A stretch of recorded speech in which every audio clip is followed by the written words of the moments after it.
I'd like to probably start off my my presentation. I'll be building on what Doug has started, and probably taking a more advanced approach, maybe a more quick approach. So I'm going to go through a whole process from beginning to end, and I'll show you how it really works, all the intricacies of it. But I'd like to start off with some context. So basically, I've been helping a lot of our clients navigate this process for a few years now. I even authored an online course, and what I've noticed is that we've got a few mechanisms on how we can import our models, and so the typical approach that you've seen from Neil from our polls is that most people they say they tried to import a model, it didn't work, so then they exported the plans to DXF and they traced it over in the virtual environment. So that's a great approach, and I usually recommend that approach for new users, given that you still have to learn Model It in order to facilitate the BIM integration process. But as a stepping stone to that is we've got something what we call a simple modeling approach, which is creating those models. The one that you see, Doug, and I'll show you one today, is a really simplified model that is created using Revit and then integrated seamlessly into the virtual environment.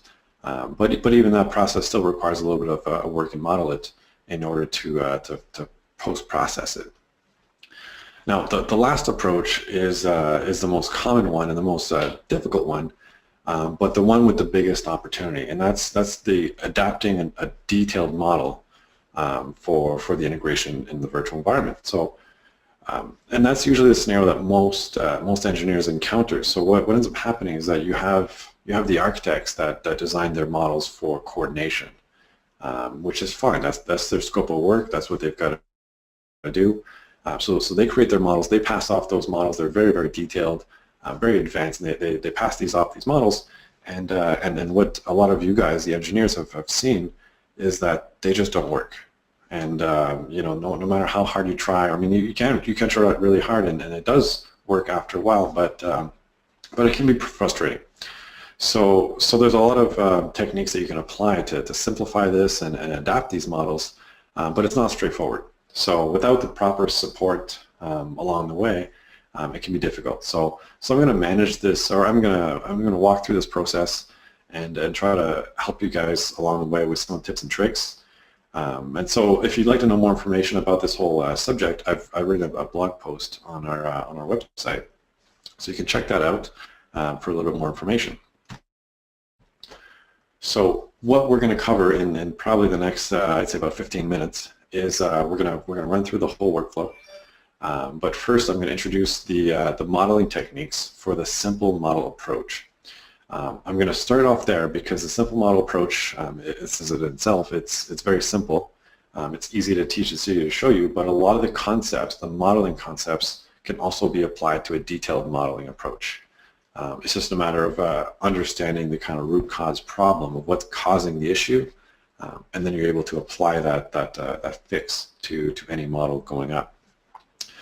But even with the simple model approach, you still have to go through some sort of integration process within the virtual environment. So there's still some processing that needs to be done. We'll take care of a few of those steps. Once we've got the simulation running, we can start to exchange that information back and forth between Revit and the virtual environment. So that's very easy, very straightforward. We've got a few templates set up, and it's ready to go. So we're going to exchange that data, and then we're going to incorporate a design change. So that's usually the kind of the curveball. We expect these models to change, and when they do, it's really hard to coordinate that information. So we'll do a little bit of that, and finally we'll try to learn what we've done, and we're going to try to discuss those options for a detailed model, and we'll talk a bit about that at the end. So a little bit more about the context. What we end up seeing a lot in the industry is that you've got what I call the conventional BIM, which is an architect will design a model and it'll go from a level detail of 0 all the way to 300, which is like for coordinated drawings. What ends up happening there is that we've got to take that model and simplify it down to a level of 150. So that's what I call down here the detailed model approach. You can also take, alternatively, the simple model approach, which is an integrated BIM, and that's just to start the model really simple from the beginning, and then you can evolve the design throughout that process. So both ways work. It just depends on how you want to get there and where's your starting point. So the idea of what we're trying to build here is we're building a link, and so that link, it starts off, you define your building, and then you perform the integration link. Once you've got that BIM integration, you've got the model from Revit working with your model from the virtual environment, you can then start to exchange data. So this could be building loads. You can start doing your system sizing. You can exchange system sizing, coil data, airflow, ventilation rates. Anything that is produced from the virtual environment from a simulated point of view can start to be linked between your Revit model. And then we can always continue. I know Niall touched a bit about that, the life cycle approach, the sensors. I won't cover that in this topic, but that's the idea, is that you can continually the life of the building using BIM, the whole process. So the idea behind that is data interoperability. So we want to have a single environment to store shared asset data and information and make it accessible to all individuals who are required to produce, use, and maintain it. So at the end of the day, I find it convenient. When I build my model, I can share all that stuff with everyone on the design team. Everyone knows what's going on, the inputs, the outputs. It's all there. So at the end of the day, it's just a matter of building an integrated design and using our tools to work together as a team. So enough about that. I'm going to jump on the software demo, and I'll show you what that looks like. All right, so here I'm in the Revit model. So this is a really simple model that I've built. It's got a lot of detailed elements in it. It's got the curtain wall. It's got a separate roof. I'm going to go into my floor plan. I'll show you a little bit about what that looks like. So these walls, again, it's a simple modeling approach. But if you were to learn from this, these walls, you can see they're all kind of connected together. I've simplified the thickness of the walls, because one thing you need to remember is that when you export a GBXML file, it exports according to the center line of the wall. And so that's a very important piece of information, because it'll always be in the center line. So if you've got different thickness of walls joining together, then you'll have sort of an error, and it becomes difficult for the virtual environment to fix these errors. So I think a lot of this is kind of a relationship between fixing a little bit of these critical errors in Revit to make it a little bit easier for the virtual environment, the algorithms that we use to fix the model. So it's kind of a give and take. So you do a little bit here, and then you let the virtual environment take the rest of the load. But you do have to put in a little bit of simplification along the way. And one thing that I usually do for existing models is that I change the finish face interior location line of all the exterior walls, the shell, and then I simplify those walls down to a similar common thickness, whether that's 1 foot or 300 millimeters, but at least the whole core will line up smoothly. So once you kind of model the core and shell, that's usually the critical elements. When you work your way inside, it's not really a big issue at that point. One thing to note is I've got, like Doug was mentioning, I've got my wall types are defined. I've got all kinds of wall information in here. So if I want to see, all this information is going to get brought into the virtual environment. So it's just a matter of editing it either here or in the virtual environment. But you can have as many as dozens of wall types, and all that information comes through. So that's really great. That's really convenient.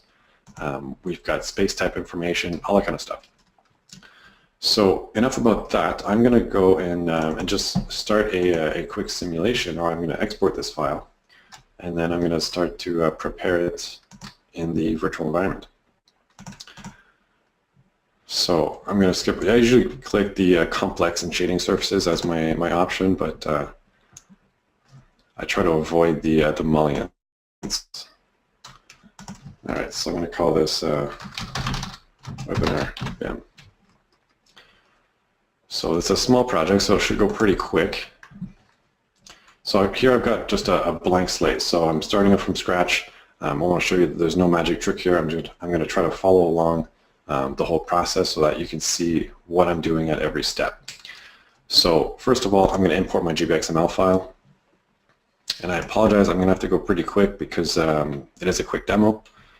So I'll see how I'll be able to keep up.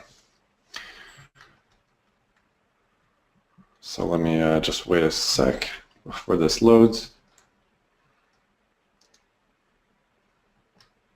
And so what I'm going to do while this loads is I'm actually going to build an ASHRAE 90.1 model.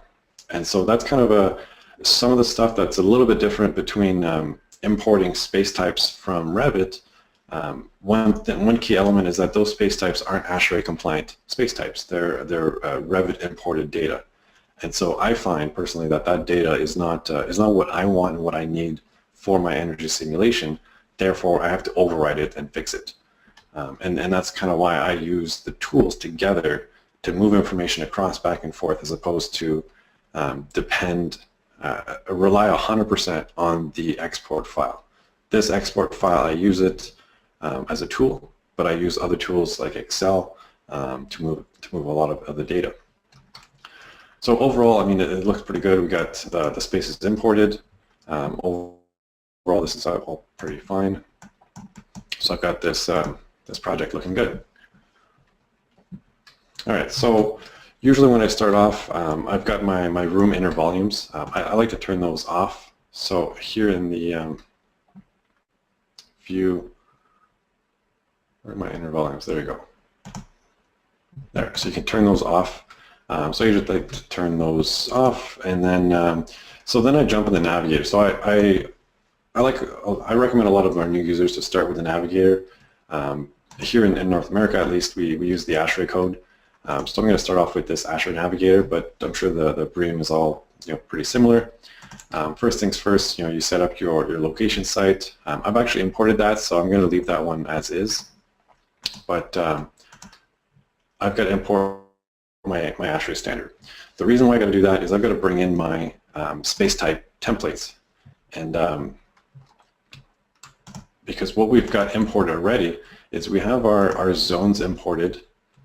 So we've got these zones that I brought in, and we also have our space types here in the general tab. You can see I've got my space types, my thermal templates. So that came in through okay, but these are all the Revit space types, and I don't really like to use those. So I'm going to switch them. I'm going to switch them in a way that that's pretty quick. So, but just by selecting this prototype data, I'm able to import the prototype data here. Now I can actually start to build a baseline building using this project directly. So now I've got all my prototype data imported. The one thing I'm looking for is the space type data, and then you'll see all these room groups are now just created. So I've got my space by space method. So I'm going to place all my my spaces inside this group, and I'm actually going to do it in a way that I can copy everything from Revit and start to paste it in here. So what I'm going to do next is I've got to now go to Revit, and so in here what I've done is I actually created a space schedule, a really simple schedule, but what you see here is I've got my space classification, and so what that does is that's my internal key schedule that I created in here. It references also the space type from Revit, which has a lot of the default values, like heat gains and stuff like that we want. So we want to keep using them as an in-the-box field as a parameter, but we want to start to classify things in a different way. So I've created my own key schedule here called space classification, and you can see I've got the whole ASHRAE code built into here directly. But what I can do here is I've got here this is sorted by room number. I can export this report, or this schedule into a report. And I'm going to call this just space schedule. So it exports as a text file. So let me open up Excel, and I'll try to bring all this information in. So this is, again, it's a small project, but imagine using this on 1,500 spaces. It's gonna really work like a charm. So I'm going to go here to my webinar folder. So here you've got to actually change this. If you're setting to default, you got to change it to all files, and then I'll be able to find this text file right here. So I'll open that up. I'll hit finish, and then I've got my space schedule information. It's all there. That's great. So I'm going to go back to my model, and in here, I'm in Model It, and so I'm going to select my spaces, and I'm going to go to the tabular room data, and then in here I've got a tab for room groups.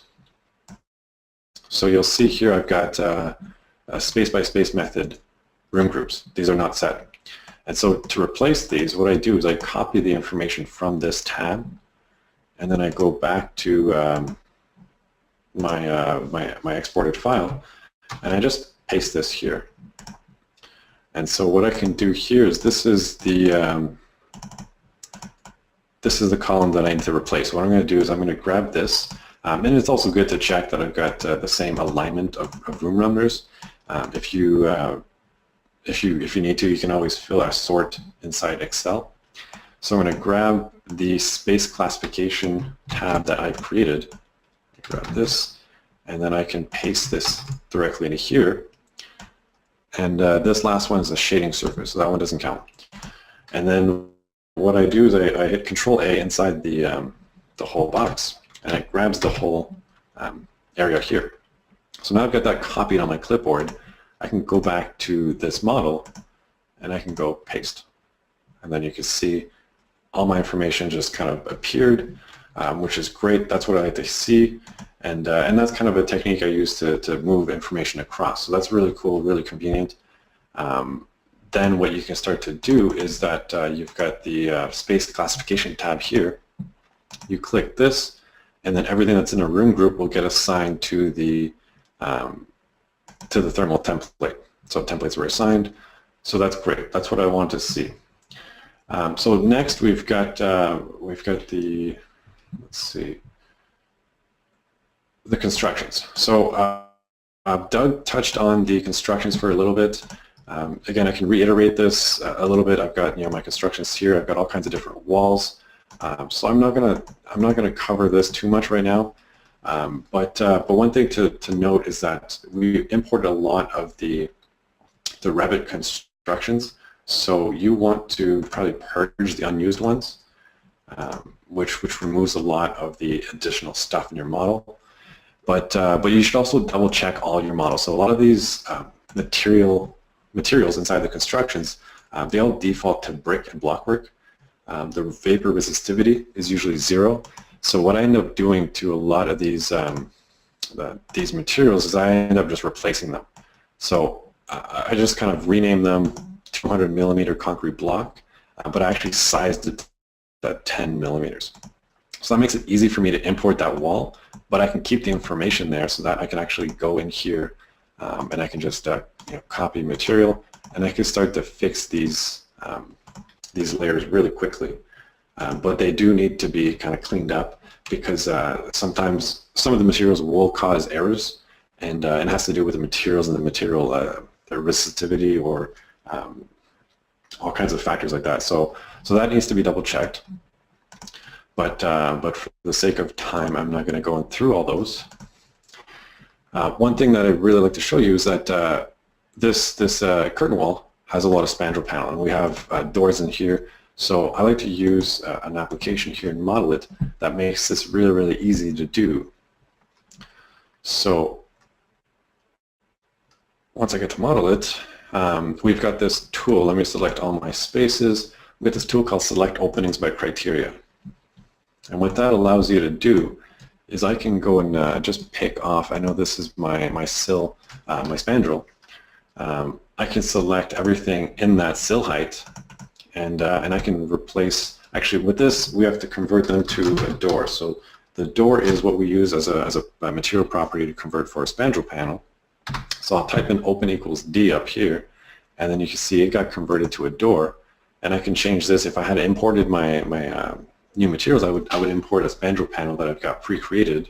In this case, I'll just change it to a wooden door for as an example. You can see constructions are applied, and then I can do the same with this sill height. So this is a really quick way of adding those modifications to your project. But again, these things need to be done in order for you to actually have an accurate simulation that's one that what you expect to run. So finally, I'm going to jump real quick to an HVAC model. So I'm going to run an HVAC building loads, and actually let me create a new project.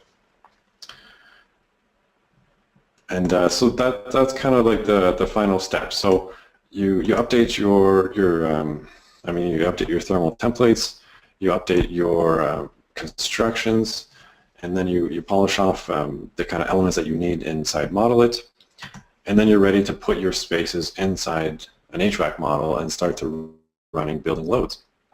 So what you do from in there, fortunately we already have our room groups, so I've actually created my zones. So I can actually add these in directly imported from Revit, and then I've got all my zones placed into here. So again, for the sake of time, I'm going to go pretty quick now. I'm not going to run the simulation, but this is basically the post-processing techniques that you're going to do all the way up to the simulation. But let me jump to a identical completed simulation in order to move that information across. So let me open that simulation file. All right, so now you can see these boxes are checked in green, so that means they were ran. Now I can go and open up the zone tabular editing in here. Oh. Then in this tab, you can see I've got my load. So everything in green has been simulated. So it's great. That's exactly what I want to see. This is all great information. So finally, I've created a custom tab down here called Revit. And this is all this just simple information I'm going to bring in. So I'm going to bring in my design occupancy. I'm going to bring in my design cooling load and all this kind of information. So I got my airflow rates. So how I'm going to do that, so like I said, I was able to export this natively out of Revit, but bringing it back and forth is a separate function. So I actually use a tool called BIM1. It's a company in Canada, and it's a free tool. So you can always download this tool right online for free. And what I do with that is that, actually here, let me go to the building loads schedule. This is the schedule. So you can see everything's blank, everything's zero. And what we're going to do is we're actually going to bring the stuff, or the data from the VE, and we're going to populate it here. So I'm going to start off by just exporting the building loads.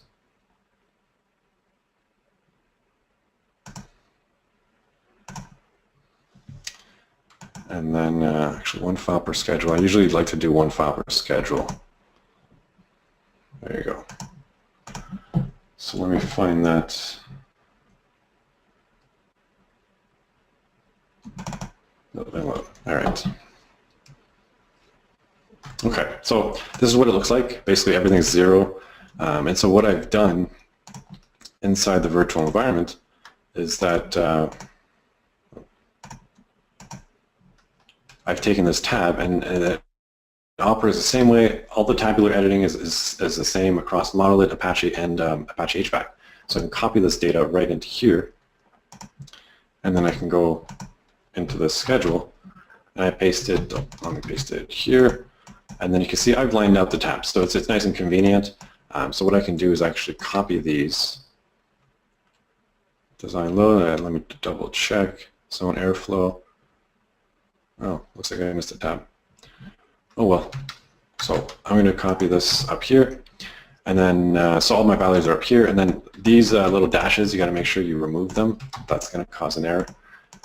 And then finally, I'm going to delete this stuff in here, and I'm going to save this. I'm going to Control S, save this building loads tab, and then I'm going to go back to this this feature in Revit, and then I'm going to import this file. So I got building loads. I'm going to open that. Oh, I got to close it. I'm going too quick. All right. Let's try that again. Building loads, open. All right. So I've got this file. I'm going to import that. It was complete successfully. Great. So now you see I've got my number of people. I've got basically everything I just brought in from the virtual environment is now inside Revit. And so if I was to go into inside here, I can go into the space. I can now troubleshoot this space and actually see what's going on into the space. I've got my mechanical supply airflow. I've got my return air. I've got design heating load, cooling load. So just some simple information. But you can create all kinds of custom parameters in here. And there's all kinds of really cool stuff you can do. I mean, there's tools like Dynamo to exchange automated data. So this is really cool stuff. And as you can see, you know, this can be really, really easy. Once you've set up your schedules and you've set up, you know, custom tabs inside the virtual environment like this, you'll see that it gets really, really easy, and it's really not that difficult. So, so anyways, I'm gonna wrap up. I was looking to do a design change, but I guess that'll have to be continued, and maybe I can do something a little bit later and post it online. But we've got to wrap up for the sake of time. But finally, last thing I wanted to bring up is that, as I mentioned, I launched my first online course about 2 years ago, and from learning all that stuff, I noticed that a lot of the customers really wanted to do the detailed model approach, and that's exactly what I'll be doing. So I'm launching an instructor-led online course today, actually, and I'm actually teaching it at the moment at George Brown College in Toronto, and I'm bringing a lot of people in from online. So I invite you guys to join if you're really interested. We've got this really cool project that a company in Hong Kong provided us to share with the class and with the students and with everyone online.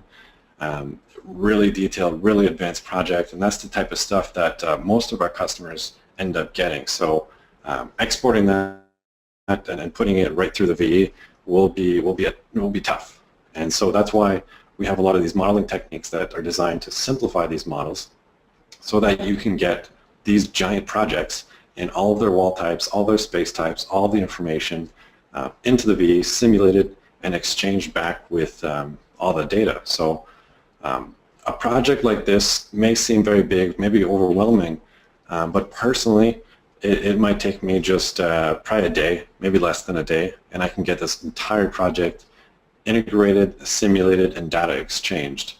And from that point on, if a design changes, these changes can take you know, less than half a day, just a few hours. So that's kind of the opportunity that we have with BIM.